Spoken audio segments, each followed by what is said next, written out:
حجرے سے پردہ ہٹایا اور انگلی سے اشارہ کر کہا ابو بکر آج سے تم امامت کا مصلی سنبھال لینا۔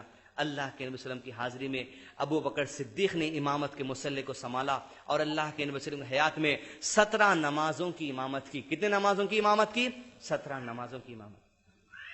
زندگی کے چوتھے دن کی رات ڈوبی، زندگی کے آخری تیسرے دن کا سورج نمودار ہوا، دن کٹتے چلے جا رہے تھے۔ اللہ کے نبی صلی اللہ علیہ وسلم کے تیسرا دن بھی گزرا، یہاں تک کہ زندگی کا آخری دوسرے دن کا آغاز ہوا تو ظہر کی نماز کے وقت اللہ کے نبی صلی اللہ علیہ وسلم کی طبیعت میں تھوڑی سی بحالی آئی تو اللہ کے نبی صلی اللہ علیہ وسلم ظہر کی نماز ادا کرنے کے لیے مسجد نبی میں آئے۔ ابو بکر صدیق امامت کر رہے تھے، صحابہ پیچھے نماز پڑھ رہے تھے۔ اللہ کے نبی صلی اللہ علیہ وسلم حضرت علی کے ساتھ مسجد میں داخلہ لیے۔ جیسے ابو بکر صدیق کو محسوس ہوا کہ اللہ کے نبی صلی اللہ علیہ وسلم مسجد میں آئے، ایڑی کے بل پیچھے ہٹنے لگے۔ اللہ کے نبی صلی اللہ علیہ وسلم نے کہا ابو بکر نماز کو قائم رکھو۔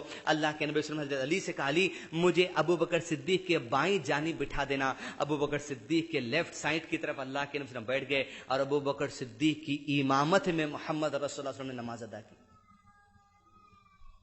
کس مرتبے والے وہ نبی ہوں گے، اس لیے علماء کرام کہتے ہیں نبی کے بعد اگر کوئی اعلیٰ شخصیت انسانوں میں ہے تو ابو بکر صدیق رضی اللہ عنہ ہے، اس لیے کہ نبی کی امامت کی۔ کون سے نبی کی امامت کی؟ جس نبی نے سارے انبیاء کی امامت کی، اس نبی کی امامت ابو بکر صدیق نے کی۔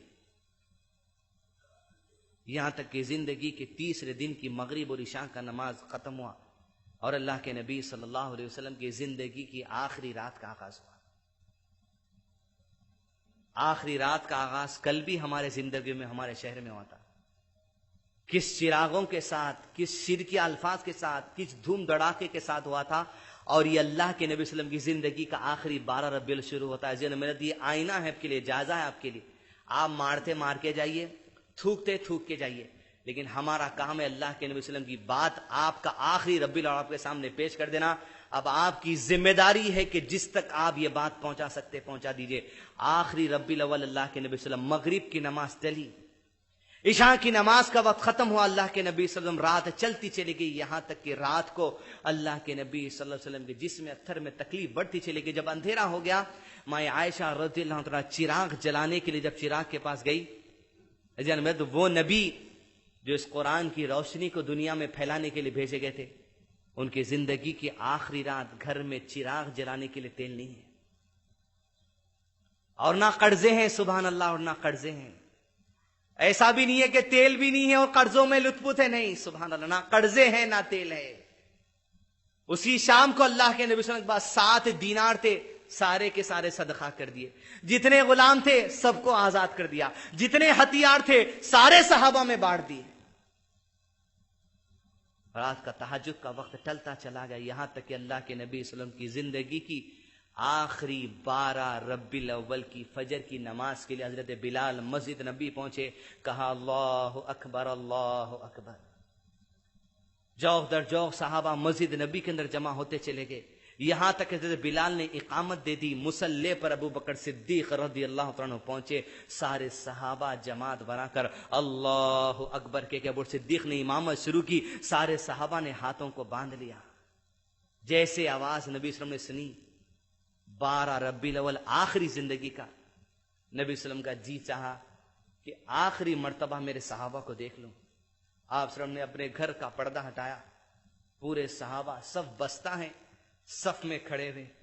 شاید وہ نبی صلی اللہ علیہ وسلم کو، وہ تمام صحابہ، وہ جو جنگ بدر کی یاد آ گئی، شاید نبی کو جنگ احزاب کی یاد آ گئی، شاید جنگ احد کی عذاب آ گئی، شاید وہ انصار جو اپنا گھر بار سب کچھ چھوڑ کے مشرکین مکہ سے لڑ کر اللہ کے نبی صلی اللہ علیہ وسلم کو لے کر آ گئے، وہ ابو بکر صدیق جو اونٹوں پر بیٹھ کر کئی سفر نبی صلی اللہ علیہ وسلم کے ساتھ کیے، وہ عمر بن خطاب جو اللہ کے نبی صلی اللہ علیہ وسلم کو کئی معاملوں میں مشورہ دیا کرتے تھے، وہ سلمان فارسی، وہ حضرت بلال، وہ حضرت علی، وہ حضرت زید، بڑے بڑے صحابہ صفوں میں کھڑے ہوئے۔ اللہ کے نبی صلی اللہ علیہ وسلم جیسا پردہ ہٹا کر ان کی طرف دیکھا، اللہ کے نبی چہرے پر مسکراہٹ آ گئی، مسکرا دیے، صحابہ کو جی بڑھ کر دیکھ لیا اور اللہ کے نبی نے پردہ چھوڑ لیا اور نماز قائم کر لی۔ فجر کی نماز جیسے ختم ہوئی، بس زندگی کے وہ آخری نماز تھی، اب اس کے بعد کوئی دوسری نماز اللہ کے نبی کی زندگی میں نہیں آئی۔ فجر کی نماز کا وقت ٹلتے چلا جا رہا تھا، گھڑیاں کٹتی چلی جا رہی تھی، یہاں تک کہ اللہ کے نبی صلی اللہ علیہ وسلم نے حضرت عائشہ سے کہا کہ عائشہ خیبر کے دن مجھے جو زہر دیا گیا تھا، مجھے ایسا لگتا ہے عائشہ اس خیبر کے دن کا زہر میری جان کی رگ کو کاٹتا چلا جا رہا ہے۔ تکلیف بڑھتی چلی جا رہی تھی، پٹی آپ کے سر پر بندھی تھی، پٹی کے اوپر ہاتھ رکھ دیا جاتا تو اس کی حرارت محسوس کر سکتا تھا۔ لمحے کٹتے چلے جا رہے تھے، یہاں تک کہ اللہ کے نبی صلی اللہ علیہ وسلم زندگی سے فجر کی نماز کا وقت ختم ہو کے چاش کی نماز کا وقت شروع ہوا۔ اللہ کے نبی صلی اللہ علیہ وسلم کے قریب آپ صلی اللہ علیہ وسلم کے ازواج تمام مطہرہ ازواج آ گئی، تمام ازواج محترمات، آپ کے نواز حضرت حسن، حضرت حسین حضرت آ گئے، اللہ کے نبی صلی اللہ علیہ وسلم کی بیٹی حضرت فاطمہ حضرت آ گئی، ان کے گھر میں آخری ربیع الاول کی صبح ہے۔ آج ہم نے بھی ربیع الاول کی صبح کی۔ اللہ کے نبی صلی اللہ علیہ وسلم فاطمہ اپنی بیٹی رضی اللہ عنہ کو قریب بلایا، کہا فاطمہ کو دو باتیں، ایک بات کہتے ہنس دی اور ایک بات کہتے رو دی۔ کہا میری بیٹی فاطمہ، میرے وفات کے بعد میرے خاندان کے لوگوں میں سے تم وہ پہلے شخص ہوگے جو اللہ کے پاس انتقال کر کے آؤ گے۔ یہ بات موت کی خبر سنتے حضرت فاطمہ ہنس پڑی۔ اللہ کے نبی صلی اللہ علیہ وسلم نے دوسری بات کہی تو رو دی۔ کہا اللہ کے نبی صلی اللہ علیہ وسلم نے خاموشی سے، فاطمہ مجھے ایسا لگتا ہے شاید اب اسی مرض میں تیرے والد کا انتقال ہو جائے گا۔ یہ بات سننا تھا، حضرت عائشہ رضی اللہ عنہا رونے لگی۔ کہا ابا جان، ہائے ابا جان کی تکلیف۔ اللہ کے نبی صلی اللہ علیہ وسلم نے کہا ہے بیٹی رو مت، آج کے بعد تمہارے والد کو کوئی تکلیف ہونے والی نہیں ہے۔ لمحے کٹتے چلے جا رہے تھے، گنتی آخری منٹوں کی طرف، آخری لمحات کی طرف بڑھتی چلی جا رہی تھی۔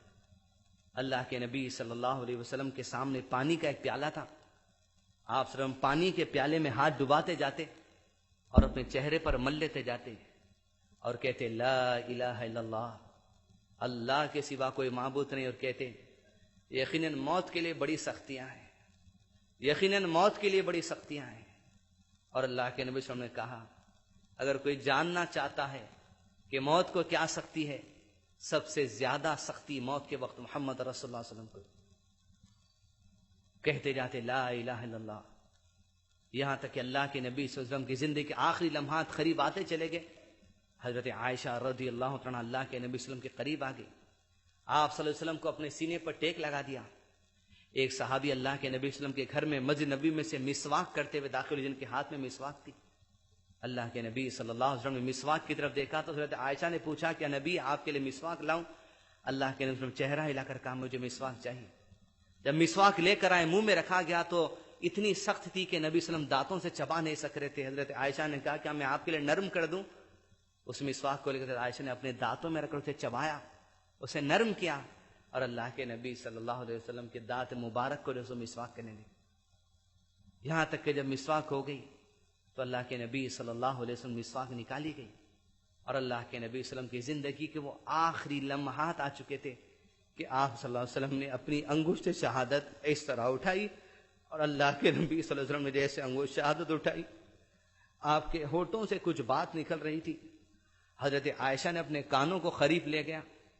یہ آخری 12 ربیع الاول کی صبح ہے نبی صلی اللہ علیہ وسلم کے گھر۔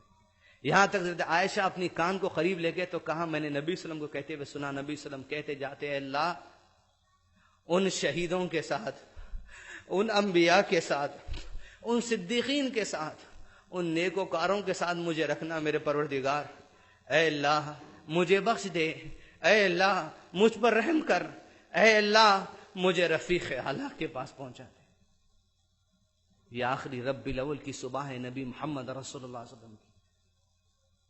وہ نبی کی زبان پہ آخری لمحات میں الفاظ ہے اللہ مجھے بخش دے، اور نبی کی خاصیت یہ ہے کہ اللہ نے اگلے پچھلے تمام خطا، تمام گناہ بخش دی۔ یوں اللہ کے نبی صلی اللہ علیہ وسلم کی انگشت شہادت اوپر اٹھی، حضرت عائشہ رضی اللہ عنہا کے سینے کو ٹیک لگائے تھے، زبان پہ بخشش کے کلمات تھے، اور اللہ کے نبی صلی اللہ علیہ وسلم نے کہا کہ اللہ کے نبی صلی اللہ علیہ وسلم نے آنکھوں کو چھت کے طرف کیا، اور کچھ ہی دیر کے بعد اللہ کے نبی صلی اللہ علیہ وسلم نے ہاتھ کو نیچے ڈال دیا۔ جیسے ہاتھ نیچے گرا، حضرت عائشہ رضی اللہ عنہا سمجھ گئی کہ اب اللہ کے نبی صلی اللہ علیہ وسلم کی وفات عمل آ چکی ہے۔ صحابی کہتے ہیں جس دن اللہ کے نبی صلی اللہ علیہ وسلم نبی کی حیثیت سے مدینہ آئے تھے، ہماری زندگی میں سب سے خوشحال دن تھا، اور جس دن اللہ کے نبی صلی اللہ علیہ وسلم کی وفات ہوئی اس دن سب سے اندھیرے والا دن ہماری زندگیوں میں کے لیے وہی تھا۔ یہاں تک کہ خبر مدینے کے اندر تیزی سے پہنچ گئی۔ عمر بن خطاب رضی اللہ عنہ کو جب اطلاع ملی تو تلوار کو میان سے نکال کر کہا اگر کوئی کہہ دے میرے نبی صلی اللہ علیہ وسلم انتقال کر گئے تو اس کی گردن کو تن سے جدا کر دوں گا. میرے نبی انتقال نہیں کیے گئے, میرے نبی زندہ ہے. جیسے موسیٰ کو اللہ نے 40 راتوں کے لیے بلایا تھا, میرے نبی کو بھی بلایا, میرے نبی ضرور آئیں گے. ہوش کھو دیے عمر بن خطاب. ابو بکر صدیق سنتے ہی تیزی سے اپنی سواری لے کر مسجد نبی پہنچے. مسجد نبی کے باہر اپنے اونٹ کو لگایا, اللہ کے نبی صلی اللہ علیہ وسلم کے گھر میں گئے. آپ صلی اللہ علیہ وسلم کے جسم میں اتھر پر ایک چادر ڈال دی گئی تھی. گھٹنوں کے بل اللہ کے نبی صلی اللہ علیہ وسلم کے قریب بیٹھ گئے اور چادر کو ہٹا کر رسول اللہ صلی اللہ علیہ وسلم کی پیشانی پر بوسہ لیے اور کہا اللہ نے جو ایک موت اللہ کے نبی صلی اللہ علیہ وسلم کی زندگی میں لکھ دی وہ آ گئی, اب اس کے علاوہ کوئی دوسری موت آنے والی نہیں. گھر کے باہر نکلے, عمر بن خطاب سے کہا عمر یہ بات چھوڑ دو, تم سختی میں ہے, تم ہوش کھو بیٹھے ہو. یاد رکھو جو کہ رسول اللہ صلی اللہ علیہ وسلم پر ایمان رکھتا ہے وہ جان لے کے نبی کی تقدیر میں جو ایک موت, جو ایک وفات اللہ نے لکھ دی تھی وہ آ چکی. اب یاد رکھے جو اللہ پر ایمان رکھتا ہے اللہ کو کبھی موت آنے والی نہیں ہے. انت الاول فلیس قبلک شیء وانت الآخر فلیس بعدک شیء. وہ ہمیشہ سے ہمیشہ رہے گا, اس سے پہلے کوئی نہیں تھا وہ ہمیشہ سے, اس کے بعد کوئی نہیں وہ ہمیشہ رہنے والا ہے. یہاں تک کہ خبر پورے مدینے, پورے عرب کے اندر آگ کی طرح پھیل گئی. اللہ کے نبی صلی اللہ علیہ وسلم کا جسم اتھر 12 ربیع الاول کی صبح اسی طرح رکھا گیا. 13 ربیع الاول کے دن بھی جسم اتھر گھر ہی میں تھا. 14 ربیع الاول کی شام کے وقت میں قبر کو کھودنے کا کام ہوا. اللہ کے نبی صلی اللہ علیہ وسلم کے جسم اتھر کو غسل دینے کے لیے بڑے بڑے جیت چند صحابہ لے گئے. 2 صحابی اللہ کے نبی صلی اللہ علیہ وسلم کے جسم اتھر کو کرمڑ دیتے اور 2 صحابی غسل دیتے, پھر ادھر کرمڑ دیتے, پھر ادھر غسل دیا جاتا. اس کے بعد اللہ کے نبی صلی اللہ علیہ وسلم کے جسم اتھر کو لا کر رکھ دیا گیا اور ٹکڑی ٹکڑی جا کر ایک ایک صحابہ انفرادی طور پر صلاۃ الجنازہ پڑھتے.